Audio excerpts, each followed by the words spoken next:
오늘 본문에는 하나님께서 아주 묘한 상황에 대해서 이스라엘 백성들에게 권면이 아니라 명령하고 계십니다. 어떤 상황이냐면요, 원수로 생각하는 사람이 있습니다. 근데 그 사람의 낙이나 또 소가 길을 잃고 헤매는 걸 딱 보게 된 겁니다. 저 나귀와 저 소는 평소 때 나랑 별로 그렇게 사이가 안 좋은 사람의 나귀와 소라는 것이 딱 이게 알아봐지는 겁니다. 그럴 때 믿는 그리스도인 하나님의 백성들은 어떻게 해야 하는가?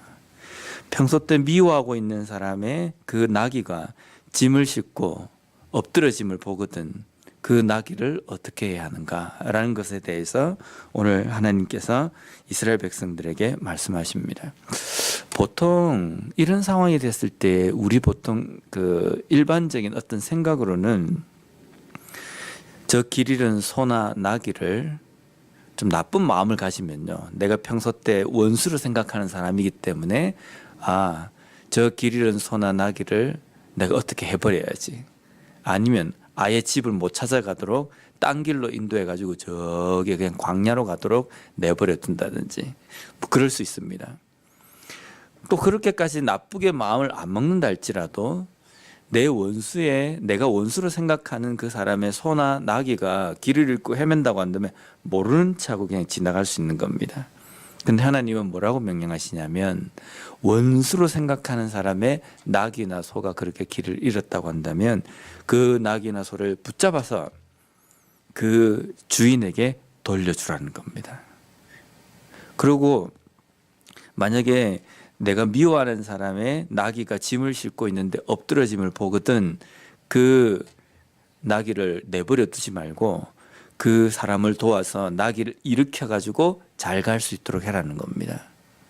이거는요, 그냥 우리가 내가 미워하는 사람을 미워만 안 하면 되구나라는 이 차원이 아니라 그냥 도와줘야 되는 겁니다. 내가 수고를 해야 되는 겁니다. 내가 바쁘게 길을 걸어가는데 원수의 낙이나 소가 길을 잃고 헤매고 있으면 내가 지금 바쁘거든요. 내가 바쁘기 때문에 저건 내가 모르는 채 하고 그냥 지나가도 되지 않겠느냐라는 것이 아니라, 하나님의 말씀은 뭐냐면 네가 바쁘더라도 그걸 보고 그냥 지나쳐서는 안 된다는 겁니다. 그 낙이나 소를 그 주인에게 데려다 주라는 겁니다. 오늘 이 말씀에 하나님께서 우리에게 말씀하시는 것은요, 사랑에는 반드시 수고가 뒤를 따라야 한다는 겁니다. 내가 그냥 사랑할 수 있는 사람, 내가 평소 때 관계를 좋게 가질 수 있는 사람, 그런 사람 우리가 잘 대해주고 그 사람에 대해서 어떤 호의를 베푸는 것, 이것은 누구나 다 할 수 있는 겁니다. 하지만 내가 평소 때 그렇게 관계가 좋지 못하는 어떤 관계가 되어 있는 사람, 그런 사람들을 우리가 어떻게 대해야 하는가? 내가 사랑한다는 이 개념 속에는요, 내가 미워만 하지 않으면 되겠지. 그래서 때로는 그냥 안 보면 되지 않겠는가? 그 사람하고 어떻게 상대할 수 있는 기회가 없으면 되지 않겠는가? 이렇게 생각하는데 하나님께서는 우리에게 적극적인 사랑을 우리에게 말씀하신다는 겁니다. 그러면 결국은 오늘 본문에서도 이야기하면 원수, 그리고 미워하는 자, 나를 미워하는 자, 이런 자에 대해서 예수님께서는 더 구체적으로 우리에게 말씀하시는데, 마태복음 5장 44절 말씀에 보면 나는 너희에게 이르노니 너희 원수를 사랑하며 너희를 박해하는 자를 위하여 기도하라. 구약 성경에도 보면 원수의 그 일을 보고 그냥 지나치지 말고 적극적으로 도와라. 너를 미워하는 자의 어떤 어려운 일을 당했을 때에 그냥 내버려 두지 말고 함께 땀을 흘리면서 도와줘라. 그리고 예수님께서도 보면 원수를 사랑해라. 그리고 박해하는 자를 위해서 기도하라 라는 겁니다. 그러면 우리가 원수라고 생각하는 사람을 사랑하고 나를 박해하는 자, 미워하는 자를 위해서 기도할 때 그 원수와 미워하는 자, 박해하는 자는 어떻게 되는 겁니까? 내가 사랑하는 대상이 되는 것이고 내가 기도로서 섬기는 사람이 된다는 겁니다. 결국은 하나님의 말씀에서 우리에게 이야기하시는 것은 결코 이 세상을 살아가면서 원수나 미움 관계에 있는 사람을 만들지 말라는 겁니다. 근데 우리가 살아가면서 어떻게 안 만들 수가 있겠습니까? 나를 싫어하고 미워하고 박해하고 안 좋을 만말 자꾸만 옮기는데 우리가 결코 이렇게 좋아할 수는 없지 않습니까? 그런데 좋아할 수는 없다라고 이렇게 정의하는 그것은 어떻게 보면 일반적인 세상 사람들이 생각하는 삶의 방식입니다.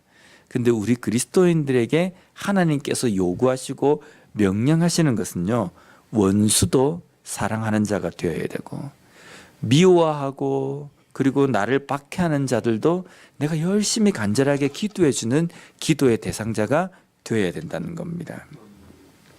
로마서 12장 18절 말씀에 보면 할 수 있거든 너희로서는 모든 사람과 더불어 화목하라. 할 수 있거든 너희로서는 모든 사람과 더불어 화목하라. 화목해도 되고 화목 안 해도 된다. 근데 될 수 있으면 화목하라. 이 말씀이 아니라 반드시 화목하라는 겁니다. 이 세상에 살아가면서 모든 사람과 어떤 사람과 화목하라는 겁니다. 나를 박해하고 나를 무시하는 사람도 그 사람과 화목하려고 노력하는 것이 그리스도인입니다.